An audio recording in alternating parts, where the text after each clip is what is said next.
Tuesday, the government is set to lay out its priorities via a speech from the throne delivered by His Majesty King Charles III. Two major commitments we're tracking: Prime Minister Mark Carney's promise to end internal trade barriers and to pass a middle-class tax cut. He's pledged to take action on both by Canada Day. Carney's first few weeks, meanwhile, have been mired in some communication misfires, first over his government's commitment to oil pipelines, and then over whether or not his government will produce a budget this year. We've got a lot, I should say, to unpack, and our Sunday strategy session is here to do just that. Kathleen Monk is a former NDP strategist and Director of Communications to the late Jack Layton. Corey Tonight was Ontario Premier Doug Ford's campaign manager and former Director of Communications for Prime Minister Stephen Harper.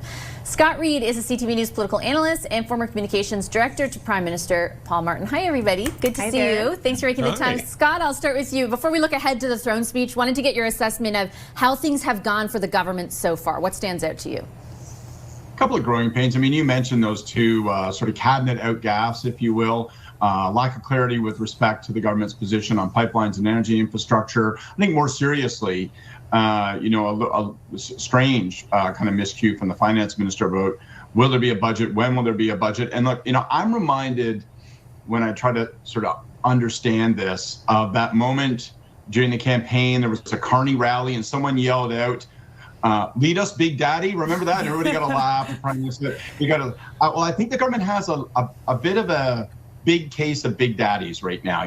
Like you get the feeling that ministers haven't settled into their spot. They don't know that they feel 100% comfortable with the brief is, and everyone is looking and listening for the Prime Minister. So if the Quebec Lieutenant says he doesn't like pipelines, like, yeah, who cares? What does the Prime Minister have to say? What's his word on it? The Prime Minister's to go and clean that up. Finance Minister says there won't be a budget this year. Prime Minister stands up to the microphone in Rome and says, actually, we're going to have a budget in the fall. So, that kind of lack of clarity, to my mind, in some respects, it reflects this kind of one-man government. Everyone's looking to Carney. And eventually, Carney's going to have to turn to his cabinet ministers and say, I am expecting you to carry some of this burden, to be clear, to be on point. And it can't just be government by Mark Carney, communication by Mark Carney. The rest of the cabinet is going to have to pull this cart too. So I think that's what we're seeing right now. And that, I think, can be remedied pretty quickly. Speaking of Big Daddies, Corey, do you agree with do you agree with Scott's assessment? I would say I understand what he's saying, but I think Mark Carney, I think the Prime Minister has certainly positioned himself as like that voice of authority, like in all of his remarks that led up to these past few weeks. Normally I agree with you a lot, Scott, but on this one I got to say I'm on the other side of the earth. Like I think there's a lack of leadership here. Like Carney is being clear on the pipeline question, for example.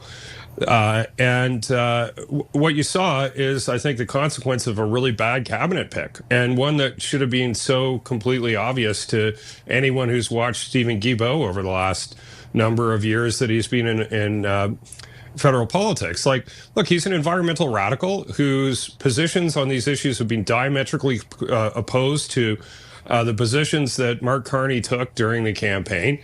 And it's not a surprise that somebody who's willing to go to jail on those beliefs is certainly willing to break cabinet protocol on communications around those beliefs. He's a radical. He doesn't belong in this government, in my view, or at least not in a cabinet position or anywhere near the controls. Okay, so that's not a surprise. But in terms of the questions around the budget, once again, this is yet another Liberal finance minister with no comms abilities whatsoever. Like, I know that Champagne likes to talk, but he's not a good communicator, and I don't think he'll ever be confused for being one. I think he botched the comms on what was going to happen with the fall economic statement, or is it a budget? Whether it's because he thought he didn't need to check with the PMO and freelanced it, or whether he just botched the comms outright. I don't know. I guess we'll see. But in both these cases, I think these are leftovers from the Trudeau era that should have been left over when it came to making this cabinet. For a second week in a row, Kathleen Corey declares his love for Stephen Guilbeault on this program. I mean, where the finance minister is concerned, I have to say I did an interview with him that week. He was out talking quite extensively. He had very specific points that he made over and over again. It didn't sound to me like he was necessarily, it sounded like that was coming from somewhere. Yeah, it didn't sound like he was so freelancing. Interesting again, like I'm not disagreeing or defending but what Corey or Scott is saying, but interesting again that they find themselves where he is voraciously defending a position, and then 3 days later that position changes, ultimately when the Prime Minister decides to say something different. Yeah, I'm going to come in between both Corey and Scott, kind of a Goldilocks viewpoint on this, because I'm not sure if the sputtering start and these kind of misstatements by different cabinet ministers is a result of a lack of staffing, the very quick transition that we're seeing. Like, objectively, this has been fast, right? 2 weeks, the government's back next Monday. It's really been very, very quick. So I give them some leeway on that. But I actually think that the problem is that Carney is the government. And no matter how much he keeps on saying that he wants cabinet government, he wants his cabinet ministers to lead, this will be a government led by my cabinet ministers, the government is best when he is speaking and he is speaking alone. And he's done that correction a few times, right? And so when you saw his mandate letters that he put out to his cabinet ministers. Letter, exactly. Singular, the singular letter is, he really provided a framework, and that provided such a differentiation from all the platitudes that Prime Minister Trudeau used to jam into 10-page letters. We have a one-page letter, very clear, very concise. Sure, it's missing some key words like healthcare and crime and other things that probably Canadians would like to see in it, but it provides a framework, and he is demanding his cabinet ministers to bring the ideas, to bring the metrics, to bring the measurement tools that they'll be judged by. But the problem is that he's the one, singularly, always coming back and correcting the record and delivering the forceful message alone, and he can't manage this whole government by himself. He's going to have to devolve some of that responsibility to his cabinet. It's interesting because as you're talking, I was thinking that is what was so successful for the Liberals during the campaign. He was able to differentiate from the previous Liberal government and from his competitors on his own branding, right? But that's a difficult thing to then put into action in government. It's like two very different things. Corey wants to jump in. Yeah, go ahead. Couldn't you do that easily by having like Tim Hodgson go out and do some communicating? Like if your message is that half the cabinet is new, then why don't you put out some new cabinet ministers and have them communicate? Why don't you draw a circle around some of the people who are there because of you and the beliefs that you have in common with around whether it's resource development. Scott, I'll get you. I promise. Okay, go for it, Scott. He wants to jump in. Well, I was just going to say, we'll probably see some of that out of necessity, if nothing else, this week when everybody's back in the House of Commons. So I think we will see some of those. But, Corey, you and I have both been communication instructors to a prime minister, and you also need to be careful when you see this sort of mistakes happening with Guilbeault, with Gregor Robertson, with Champagne. I mean, you don't want to compound it by taking a rookie and putting him out there and feeling like well, you as a newbie have to clean it all up. So I'd be a little bit prudent. They get a restart naturally with the king coming to town. So I think that's the time to reorganize. Who's a comms genius? I'm sure we'll all agree. Nothing could possibly go wrong there. Okay, speaking of which, I have a few minutes left, and I do want to look ahead to that speech from the throne, but also like the 3 weeks that will follow in the House. Corey, what are your expectations there? Oh boy, to build on what Scott just said, I expect we're going to see a lot more fumbling around as the government tries to find its feet. And I think we've seen some of those challenges. I think we're going to see more of them because I don't think it's clear what's going on the staff side yet, which is important. It's behind the scenes, but I think it's really important in how all these things function.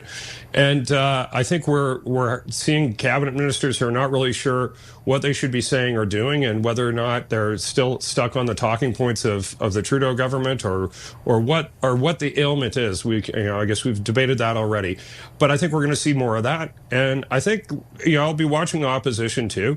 I'll be very curious to see which direction Poilievre takes. Whether you see some of the more open to working with the Liberals on certain things, sort of sounds coming out of them, which we've seen some of, or whether we'll see some more, everything is fine and, falling back into the more combative campaign style that we've grown accustomed to from them. I'll be interested to see how they play it. I have an even more basic question. Will we see Mr. Poilievre? because because right Kathleen? now, he's going to be sitting up in the galleries with others. Will he be crammed in with all the guests for the King's speech? I mean, listen, for Monday for the speech from the throne, listen, Parliament's coming back after being away for over 4 months, right? And during that time, we've seen a leadership race, we've seen a very exciting election, and now it's time for the grind of government, right? Under new management, Carney's there. What's his thesis? That's what I'm looking for. Normally speeches from the throne are really just a communication exercise. But what will it look like? And even the stagecraft of it all, it is. For me, it requires a lot of mental gymnastics to invite the King to be here to both assert our sovereignty, but have the King actually do the speech when at the same time Carney has said just this past week that he actually wants further integration with the U.S. in terms of the Golden Dome and all the military and defense and security alliance that comes with that. It's going to be weird, but I mean, everyone's going to be watching Tuesday, when the speech from the throne is, and even who's elected for Speaker on Monday, which will be interesting too, because it will tip the scales of how strong, potentially the the strong minority is. The strong minority, not a majority. Yeah. Exactly. Last word to you, Scott. I got 30 seconds. What are you watching for next week? I'm watching for a couple of things. One, the discipline that we always see around Carney, to the discussion we were just having, will we see it extended to the whole of the cabinet when they're all up on their feet and getting grilled and going to be questioned on a daily basis? Secondly, I think it's going to be interesting to see how specific, how focused his throne speech is. I think you've got a quick session of Parliament. It's an opportunity to say, these are our priorities. There's lots of things to do, but these are the 3, 4, 5 things I want to move on quickly and establish as our clear starting point. And I think there's a big opportunity for them to reorient. If there's been a couple of early minor stumbles, they can completely correct that with this session. All right, I'll leave it on that note.